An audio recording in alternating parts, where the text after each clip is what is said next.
काय झालं? माझं नाव विद्यानंद बापट. मी पुण्यात नारायणपेठेमध्ये राहतो. तर COEP कॉलेजचे महेश शिंदेकर सर गेली 20 अधिक वर्ष दरवर्षी गणेशोत्सवातली डेसिबल लेवल ध्वनी प्रदूषण मेजर करत आहे. आणि त्यांनी अधिकृतरित्या डिक्लेअर केलेले की नारायणपेठेत सर्वाधिक ध्वनी प्रदूषण होतं. त्याला स्वाभाविक कारण आहे, कारण गणेशोत्सवाचे मिरवणुकीचे मार्ग या दोन्ही मार्गांच्या मध्येच नारायणपेठ वसलेली आहे. एका बाजूला लक्ष्मी रोड, एका बाजूला केळकर रोड, एका बाजूला बाजीराव रोड आणि दुसऱ्या बाजूला टिळक चौक.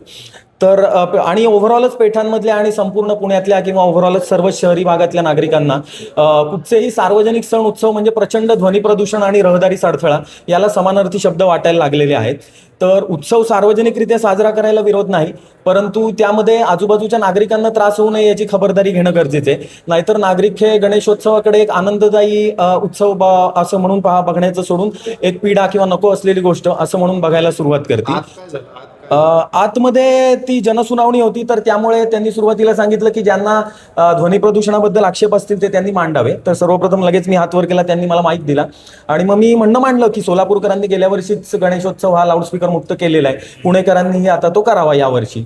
पण त्यानंतर अचानकपणे ते गणेश मंडळ कार्यकर्ते होते किंवा कोण स्पेसिफिक ते मी सांगू शकणार नाही, पण त्यांनी अचानक गदारोळ करायला सुरुवात केला आणि एकदम मोठी गर्दी झाली आणि त्यानंतर पोलिसांनी मला पोलीस संरक्षणामध्ये सभागृहाबाहेर काढलं. काय नेमकं व्हायला पाहिजे, काय तुमच्या मागण्यात? गणेशोत्सव सार्वजनिकरित्या व्हायला हरकत नाही, पण त्यामध्ये कुठच्याही प्रकारे सार्वजनिक ठिकाणी लाऊडस्पीकरचा वापर होऊ नये. लाऊडस्पीकरचा वापर करायचा असल्यास तो बंदिस्त सभागृहांच्या आतमध्येच करावा, जेणेकरून ज्यांना ते ऐकायचे असतील त्यांच्यापुरताच तो मर्यादित राहील. तर ही माझी मुख्य मागणी होती आणि जी सोलापूर या दुसऱ्या महाराष्ट्राच्या अर्धग्रामीण अर्थव्यवस्था असलेल्या शहरांनी गेल्या वर्षीच इम्प्लिमेंट केलेली आहे. तर त्यामुळे पुणे हे तर महाराष्ट्राची सांस्कृतिक राजधानी म्हणून मिरवतं.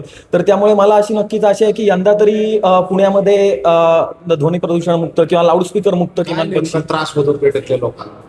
लाऊडस्पीकर हा बाय डेफिनिशन लाऊडस्पीकर आहे, म्हणजे त्याचा अर्थच असा होतो की ध्वनीवर्धक, की त्याला दिलेले जे साऊंड इनपुट आहे ते तो अँप्लिफाय करणार, त्याचसाठी तो बनवलेला आहे, तोच त्याचा एकमात्र पर्पज आहे. तर तो सार्वजनिक ठिकाणी वाजवण्याची गोष्टच नाही. बंदिस्त सभागृहाच्या आतमध्ये तुम्ही तो वाजवलात तर तो ज्यांना ऐकायचं आहे त्या श्रोत्यांपुरताच मर्यादित राहतो. सार्वजनिक ठिकाणी तुम्ही वाजवलात तो तर आजूबाजूला राहणारे आणि तिथून जाणारे पासरबाई हे सगळे त्याचे सक्तीचे श्रोते बनतात.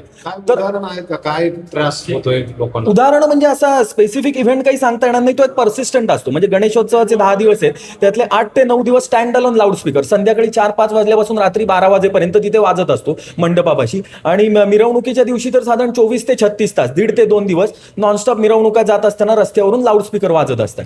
तर लाऊडस्पीकरचा आवाज आजूबाजूच्या नागरिकांना सक्तीने ऐकावा लागतो आणि तो ऑफकोर्स खूप मोठा असतो, कारण तो लाऊडस्पीकर आहे, तो त्याच पर्पजसाठी बनलेला आहे. तर अनेकदा खिडक्या बंद करून सुद्धा 1 फुटावर उभ्या असलेल्या माणसाला एकमेकांचं बोलणं ऐकू येत नाही. खिडक्या किंवा दरवाजे हादरायला लागतात, आतवर ठेवलेले स्टीलचे डबे हादरून पडायला लागतात, एवढी अवस्था होते. आणि तो लाऊडस्पीकर म्हणजे त्या पर्पजसाठीच तो बनलेला असल्यामुळे त्याचा आवाज कमी करा वगैरे असं रिलेटिव्ह किंवा व्हेग टर्म्स मध्ये सांगण्यात काही पॉईंट नसतो.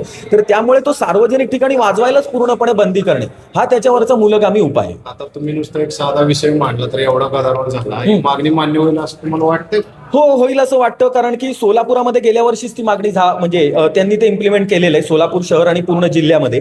त्यानंतर पुण्यामध्ये उत्सवप्रेमीच असलेले पुनीत बालन हे याबद्दल आग्रही आहेत. त्यानंतर पुण्याच्या खासदार असलेल्या मेधा कुलकर्णी याबद्दल खूप कन्सर्न आहेत, त्यांनी अनेक व्यासपीठांवर हे प्रश्न मांडलेले.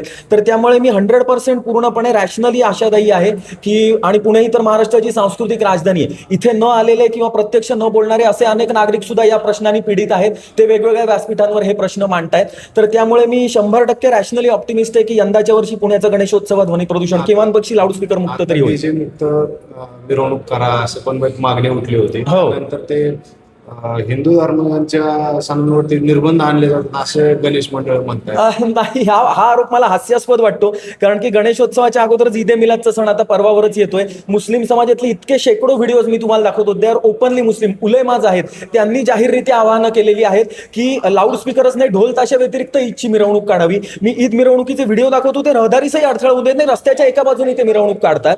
त्यानंतर ओपनली स्कलकॅप वेअर केलेले लोक हे ईदचा उत्सव हा ध्वनी प्रदूषण मुक्त व्हावा अशी जाहीररित्या आवाहन करताना मी तुम्हाला दाखवू शकतो. तर त्यामुळे याच्यामध्ये हिंदू मुस्लिम किंवा कुठचाही आयडेंटिटेरियन बायस हा मला तार्किक दृष्ट्या मला तो टिकत नाही. मला वाटत नाही की त्याच्यात काही तथ्य आहे अजिबातच.